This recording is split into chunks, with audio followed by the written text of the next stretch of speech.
The blood drips slowly down the porcelain cheek, pooling at the statue's chin before falling into the trembling hands of the priest below.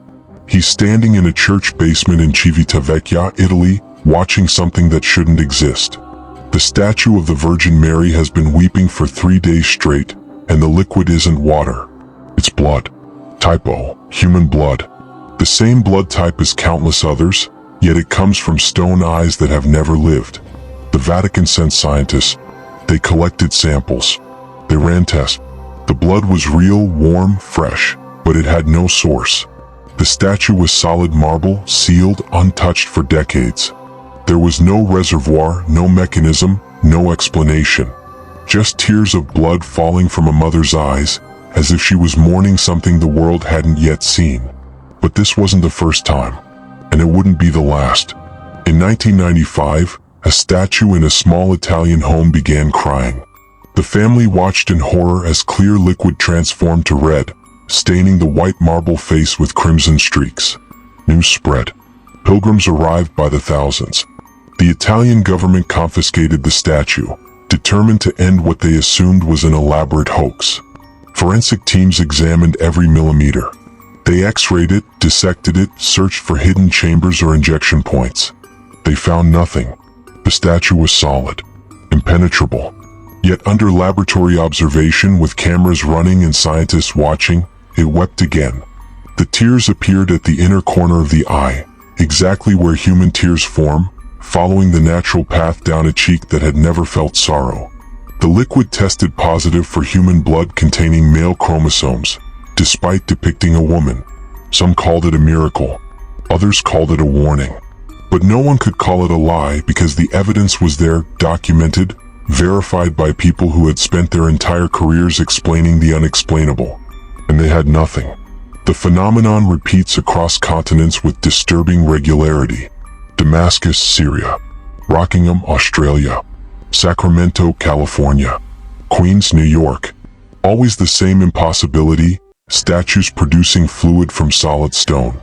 In 2009, a statue in Guayaquil, Ecuador, wept rose-scented tears while hundreds watched.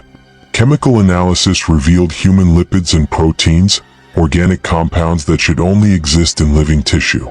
The statue had been carved from a single piece of stone 70 years earlier, with no hollow spaces, no hidden compartments, no possible place for liquid to hide. Yet it wept. And when you stand before something like that, when you watch liquid materializing from nothing, defying every law of physics you've ever learned, a question embeds itself in your mind like a splinter you can't extract. What is trying so desperately to communicate with us that it breaks the rules of reality itself? The church in Thornton, California, keeps their weeping Madonna behind bulletproof glass now. Not to protect it from vandals, but to protect the faithful from what they might do if they could touch it. Because when people witness the impossible, something breaks inside them. Some fall to their knees, convinced they're witnessing divinity. Others flee, terrified of a universe where stone can bleed. The priest there describes the smell, copper and salt, the unmistakable scent of fresh blood. He describes the temperature, warm body temperature, 98.6 degrees, though it emerges from stone that matches the cold basement air. He describes the feeling of watching it, knowing thousands of people are relying on him to explain it, to make sense of it, and having absolutely nothing to say. Because what do you tell someone who's watching reality fold in on itself?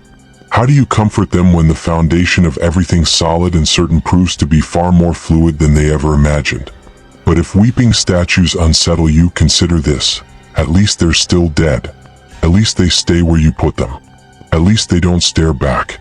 The body of Saint Bernadette Soubirous rests in a glass reliquary in Nevers, France. She died in 1879. That was over 140 years ago. Her body has never been embalmed, never been treated with preservatives, never been artificially maintained in any way. Yet if you walk into that chapel today, you'll see what looks like a woman sleeping. Her skin is supple. Her face is peaceful. Her hands are folded gently across her chest, and if you didn't know better, you'd think she was simply resting, about to wake at any moment. But she's been resting for more than a century, and she shows no signs of decay. None.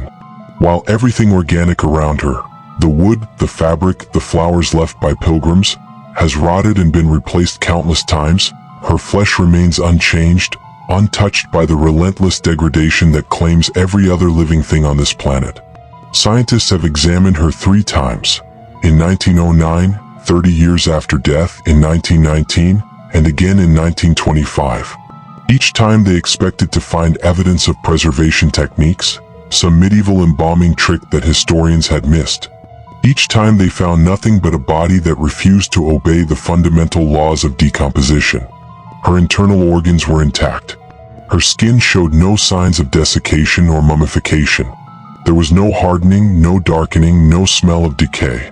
The doctor who performed the 1919 examination wrote in his official report that the body was as flexible as the living, and that her muscles showed the same resilience as those of someone who had died mere hours before, not decades.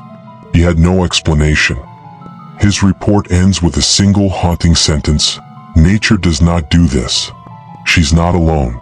In Rome, beneath the altar of Santa Maria della Concezione, lies the body of Saint Victoria. Dead since the 3rd century, over 1,700 years, yet her skeleton is still held together by dried tissue that should have disintegrated into dust before the fall of the Roman Empire. In Bologna, St. Catherine rests with skin like aged parchment, but still intact, still present, still defying the hungry efficiency of bacteria and time. In Padua, the tongue of St. Anthony remains pink and moist, locked in a crystal case, 7 centuries after it spoke its last sermon. The tongue, the organ that begins decomposing within hours of death, breaking down so rapidly that forensic pathologists use it as one of their first indicators of time since death. Yet there it sits, looking fresh enough to speak, preserved by nothing, explained by nothing, witnessed by millions who file past in reverent silence, confronted with evidence that something about these people was different, something that lingers even after breath has stopped and the heart has ceased its rhythm. The Church calls them incorruptible, a sign of sanctity, proof that holiness can alter the fabric of the physical world. Scientists call them anomalies, statistical outliers, cases requiring further study. But neither term really captures what you feel when you stand before these bodies.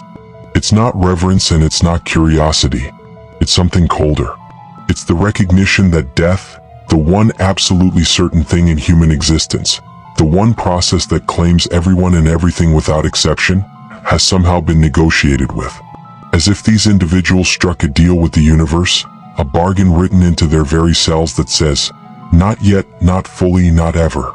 They remain in this suspended state, this liminal space between life and death, not quite present and not quite gone, waiting. But the question that follows you out of those chapels, that echoes in your mind long after you've left, is simple and terrible. Waiting for what? In Pakistan, at the Marian Shrine in Karachi, the body of a nun named Alexandrina da Costa has remained flexible and lifelike for 70 years, despite the humid climate that would normally accelerate decomposition exponentially. Her eyebrows are still intact. Her fingernails look recently trimmed.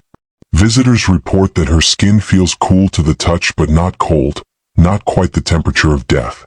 And when pressed about the impossibility of it, about the biological inevitability that should have reduced her to bones and dust generations ago, the caretakers simply say, she was different. Something about her was different. But different how? Different in what cellular mechanism, what molecular structure? What force operates at the atomic level to hold together what should fall apart? What invisible architecture maintains the shape of a body when everything we know about chemistry, biology, and physics says it should collapse? Modern researchers have attempted to explain some cases through natural mummification, the right combination of cool, dry air and specific soil conditions. But these bodies aren't in deserts or frozen caves. They're in humid churches, damp crypts, places where wood rots and metal rusts and stone itself slowly erodes. Yet flesh persists. The body of Saint Cecilia, martyred in 230 AD, was exhumed in 1599, over 1,300 years later, and witnesses described her as appearing freshly martyred, with blood still visible on her wounds. The sculptor Stefano Maderno was so disturbed by what he saw that he created an exact marble replica, capturing the impossible preservation in stone, as if he needed to translate it into a material that was supposed to last forever, to make sense of flesh that was doing the same thing.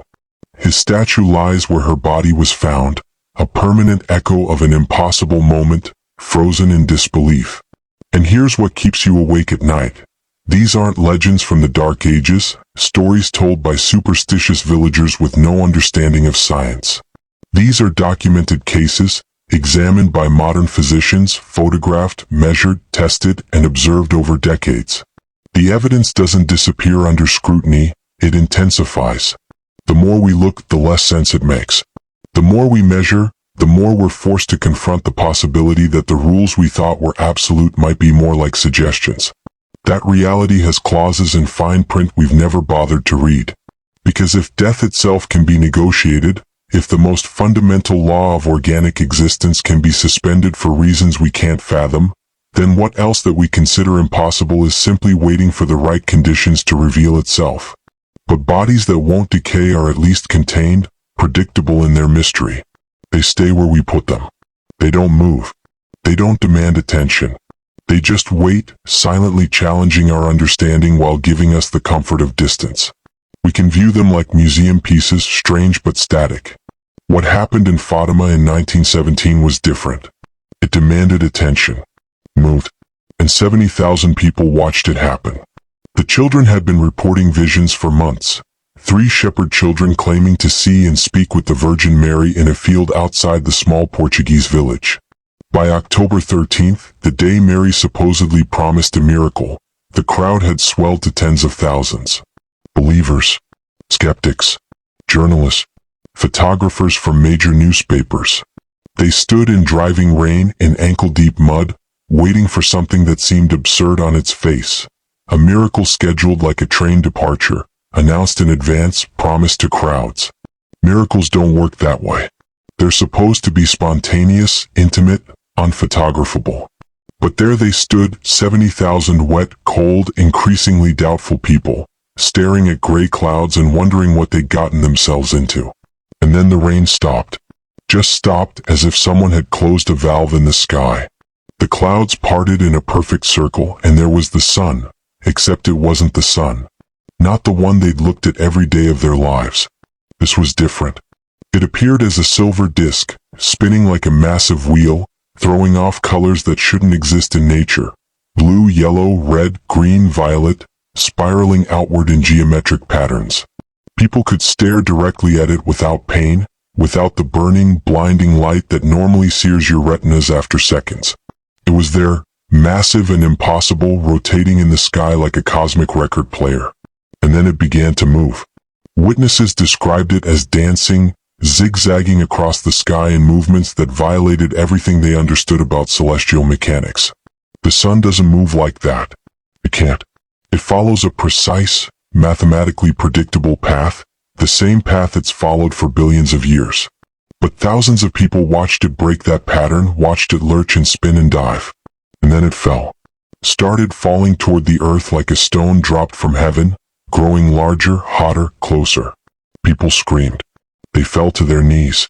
They grabbed their children and prayed their last prayers, certain they were about to be incinerated, certain they were watching the end of the world accelerate toward them at incomprehensible speed. The heat intensified. Witnesses reported feeling the temperature rise dramatically, their wet clothes drying instantly in the wave of warmth that preceded the descending disk.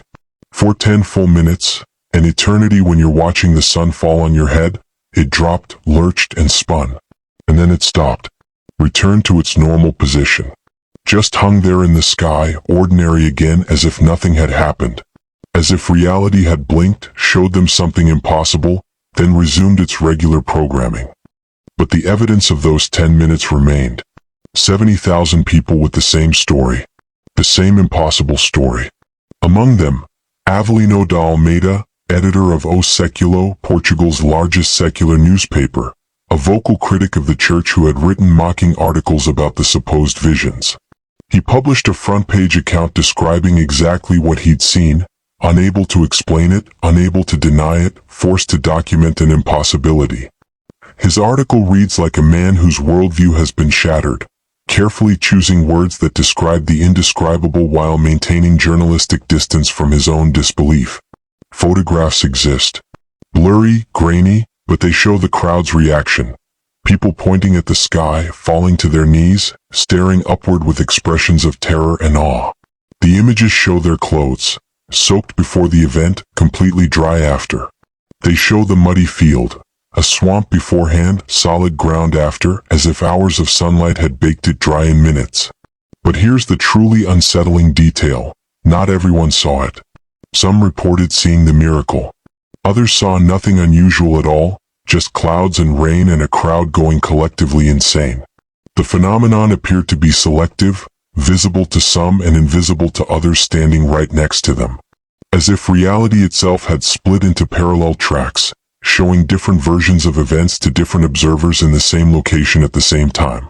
Scientists have attempted explanations. Mass hallucination induced by staring at the sun. A rare atmospheric phenomenon called a sundog, combined with selective memory and religious fervor. Psychological suggestion amplified by group dynamics. But none of these explanations account for the physical evidence. The dried clothes, the dried ground, the synchronized descriptions from witnesses who never spoke to each other, who had no way to coordinate their stories. None of them explain the photographs capturing the crowd's genuine terror. None of them explain why the sun appeared as a spinning silver disc to thousands of people simultaneously, people who could stare directly at it without blindness or pain. The sun is 93 million miles away, a roiling ball of nuclear fusion so bright it destroys unprotected eyes in seconds. It doesn't spin. It doesn't dance. It doesn't fall and then return. It does what it's always done, burning its fuel, holding its orbit, indifferent to the small creatures watching from the third rock out. Unless it doesn't. Unless on October 13, 1917, for 10 minutes, the rules changed. Unless 70,000 people witnessed something that rewrote their understanding of what the sky could do, what light could do, what reality itself was capable of producing when observed by the right eyes at the right moment. The three children who started it all insisted until their deaths that what they saw was different from what the crowd saw, that the crowd witnessed only an echo, a shadow of something far more profound that was being communicated directly to them. Which raises the most disturbing possibility of all. What if the miracle of Fatima wasn't about the sun moving? What if it was about perception itself being altered, about consciousness being hijacked and shown something just outside the normal spectrum of experience? What if, for 10 minutes, thousands of people were given a glimpse through a crack in reality, and what they saw was never meant to be seen, was never meant to make sense, was only meant to remind them that the universe is far stranger and far more aware than they could possibly imagine? But at least the sun, however impossibly it behaved, eventually returned to normal. At least when the miracle ended, reality resumed its usual form. Some objects don't offer that courtesy. Some objects, once opened, never fully close again. The wine cabinet stood in the corner of a Portland antique shop, looking utterly unremarkable. Simple wood construction, probably from the 1920s or 30s, the kind of furniture you'd find in 1,000 estate sales across America. Kevin Manis bought it in 2001 because it looked interesting, because the price was right, because he dealt in antiques and this seemed like the kind of piece that might sell quickly to someone furnishing a vintage kitchen. The woman running the estate sale tried to warn him. Told him the cabinet had been owned by her grandmother, a Holocaust survivor who had escaped to America with almost nothing, but she'd brought that cabinet. Kept it sealed. Made her family promise to never, ever open it. Never sell it. Never let it leave the family. But now the grandmother was dead and the family wanted nothing to do with it. They were selling it against her explicit dying wishes. They wanted it gone. The woman's hands shook as she took Manis's money. She wouldn't look at the cabinet directly. Just kept glancing at it from the corner of her eye, the way you'd watch a dangerous animal pretending to sleep. Manis thought it was just superstition. Immigrant fears mixed with Holocaust trauma, understandable but not rational. He took the cabinet home, opened it, and found the contents sealed inside. 2 locks of hair bound with cord, 1 granite statue of a nude woman, a small golden wine goblet, a dried rosebud, a single candlestick, and a set of Hebrew inscriptions carved into the interior. He recognized the smell immediately, Roses, but wrong somehow, too sweet, almost sickly. That night, he gave the cabinet to his mother as a birthday gift. She had a massive stroke while opening it. The blood vessel in her brain burst at the exact moment her fingers touched the wood, as if something had been waiting for contact, for connection. She survived but lost her ability to speak.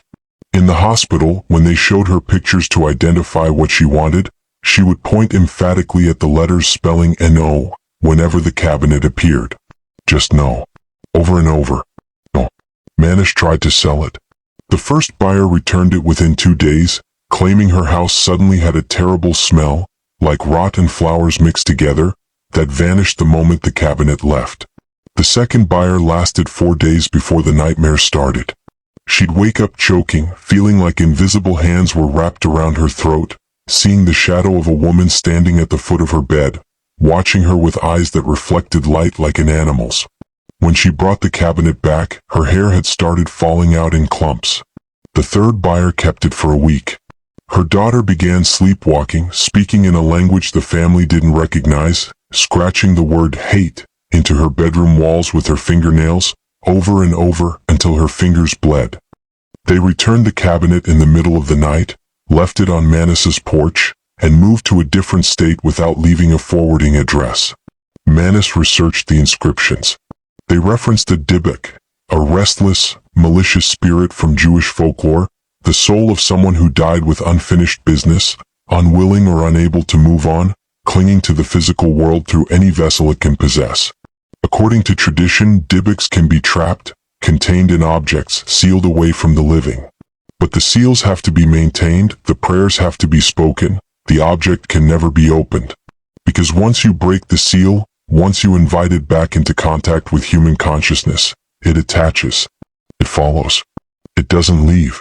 The cabinet changed hands multiple times, each owner documenting increasingly disturbing experiences. Jason Haxton, director of a medical museum, bought it in 2004 and wrote a book about his experiences. He described waking up to find bruises on his body in shapes that matched handprints, though he lived alone. He described smelling roses in rooms with no flowers, smelling rot in a house he kept meticulously clean. He described his health deteriorating, unexplained rashes, vision problems, a cough that doctors couldn't diagnose, that appeared the day the cabinet arrived and vanished only when he finally performed a ritual to reseal it, re-establishing the boundaries that the Holocaust survivor had maintained for decades. The cabinet became famous. Articles, documentaries, a horror movie inspired by its history. But famousness didn't dispel its effects. If anything, the attention seemed to amplify them. People who viewed it online reported nightmares. People who touched photographs of it reported feeling sudden, inexplicable dread. Skeptics point out the obvious. Its suggestion, its psychology, it's the power of belief to manifest physical symptoms. Once you tell someone an object is cursed, they'll interpret every negative event as evidence of the curse. It's confirmation bias wrapped in superstition. But that explanation struggles against the consistency of the experiences, the similarities in reports from people who had never met, who knew nothing of previous owners, who had no framework for what they should expect. It struggles against the physical evidence. The photographs that came out blurred only when the cabinet was in frame, the recordings where audio distortion appeared specifically when the cabinet was discussed, the medical records documenting health problems that began and ended with precise timing around the object's presence. It struggles against the sheer accumulation of coincidence required to explain everything away. Because if it's just superstition, if it's just psychology, then reality has a remarkably consistent sense of timing, striking repeatedly in the exact patterns that would occur if something malevolent was actually tied to that wooden box, waiting for someone to give it attention, waiting for someone to open themselves to its influence. The cabinet currently rests in a secret location, sealed again according to Jewish mystical tradition, wrapped in prayers and protection that are supposed to keep whatever's inside contained. But here's what haunts everyone who's studied this case. The grandmother who originally owned it survived the Holocaust. Survived years of systematic horror designed to strip away humanity and dignity. Survived conditions that killed millions. And the one thing she was desperate to preserve, the one object she carried across an ocean and guarded for decades, the The one thing she begged her family to never open or sell was a box containing something she feared more than the Nazis. Something that terrified her so deeply she spent the last years of her life maintaining its seal, checking it, reinforcing it, protecting the world from what she knew was inside. What kind of horror does someone who survived the Holocaust consider worse than their memories? What could possibly be sealed in a wine cabinet that frightened a woman who had every reason to believe she'd already experienced the worst humanity and fate could offer? But at least cursed objects have the decency to remain external. You can seal them, bury them, lock them away from human contact. The last phenomenon offers no such comfort, because sometimes the horror doesn't come from an object or an event.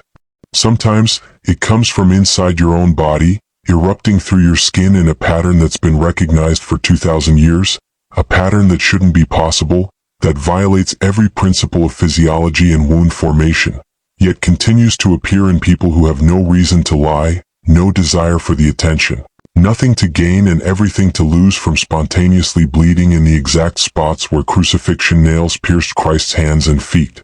Padre Pio was saying Mass when it first happened. September 20, 1918, in the small Italian town of San Giovanni Rotondo.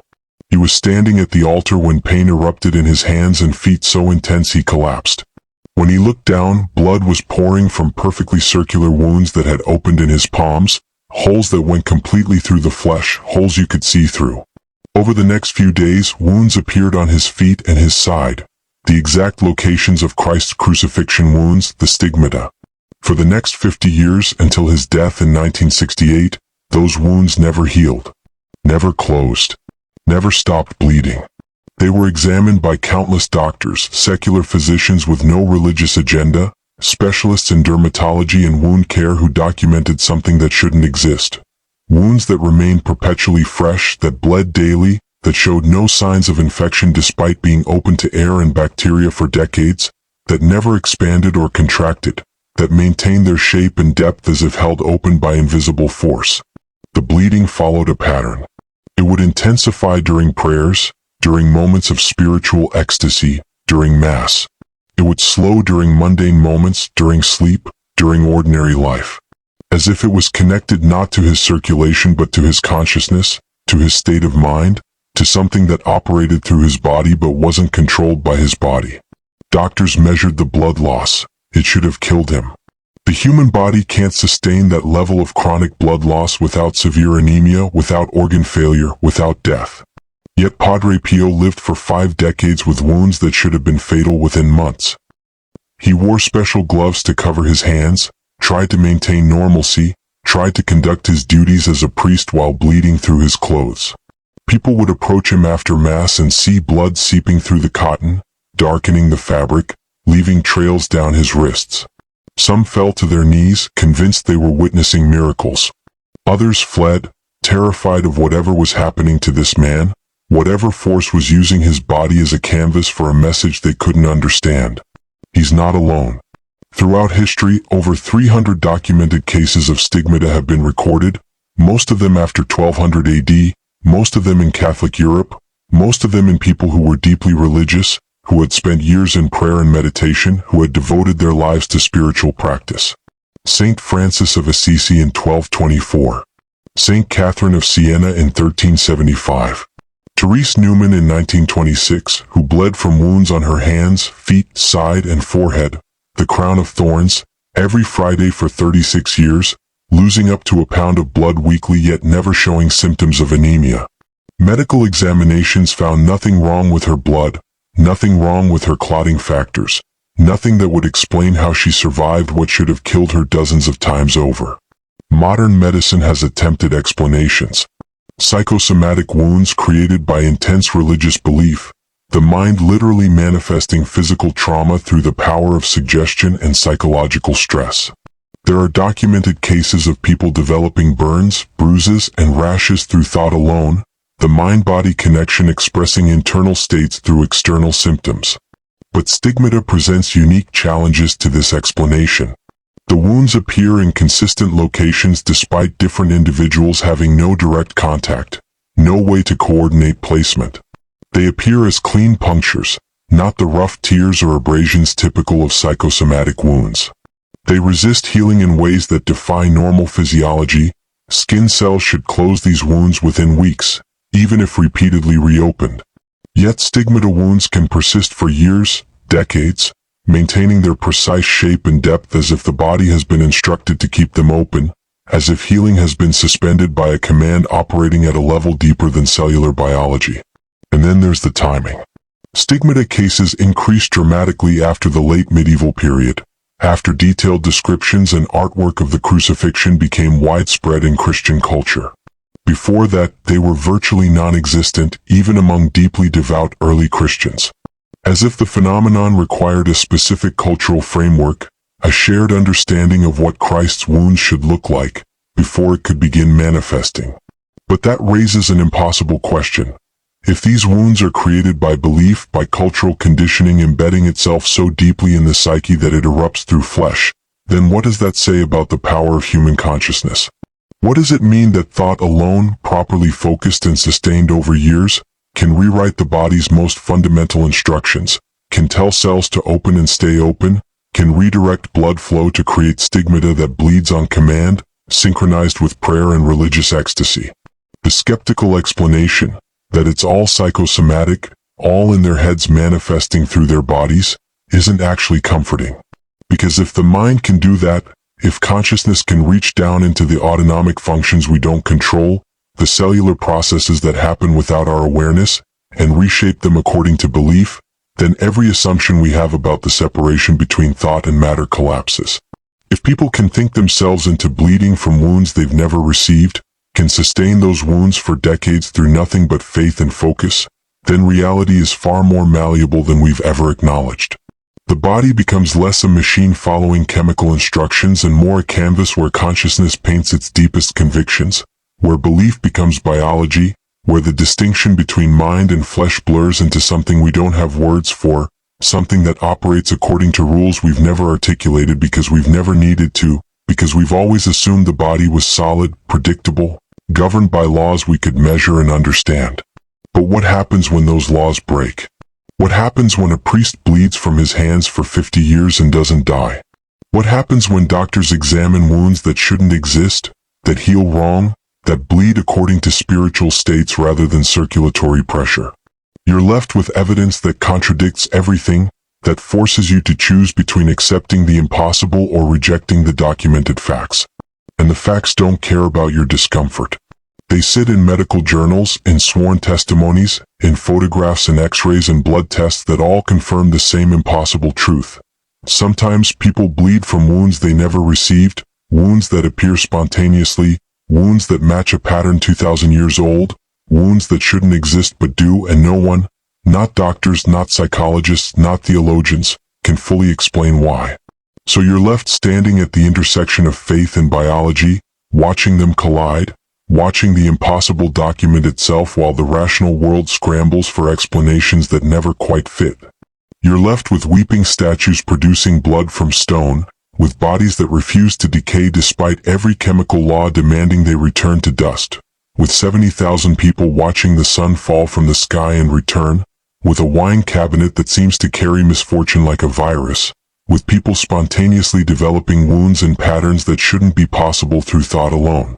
You're left with the uncomfortable realization that the universe is not as solid as you were taught, that the boundaries between matter and consciousness, between the physical and the spiritual, between the possible and the impossible, are thinner than you've ever wanted to admit. And late at night, when you're alone with your thoughts, when the rational explanations feel hollow and the evidence weighs heavy, you're left with the one question that all of these phenomena whisper into the darkness. What if reality has been trying to tell us something all along, and we've been too committed to our certainty, too invested in our understanding, too afraid of what it might mean if we stopped demanding explanations and simply accepted the terrifying truth that some things exist beyond explanation, beyond understanding, beyond the comfortable borders we've drawn around what's real? What if the weeping statues aren't hoaxes but communications? What if the incorruptible bodies aren't anomalies but demonstrations? What if the sun dancing over Fatima wasn't mass hallucination but a message? What if the Dybbuk box isn't superstition but evidence? What if the stigmata wounds aren't psychosomatic but proof of something fundamental about consciousness that we've never been willing to confront? You don't have to believe any of it. You can file it all under coincidence and misinterpretation, under suggestion and fraud, under psychological phenomena we don't yet fully understand. You can close this chapter of impossibilities and return to a world where stone doesn't bleed, where bodies decay on schedule, where the sun stays put, where old furniture is just old furniture, where wounds require injuries. You can do that. But somewhere in Italy, a statue is weeping.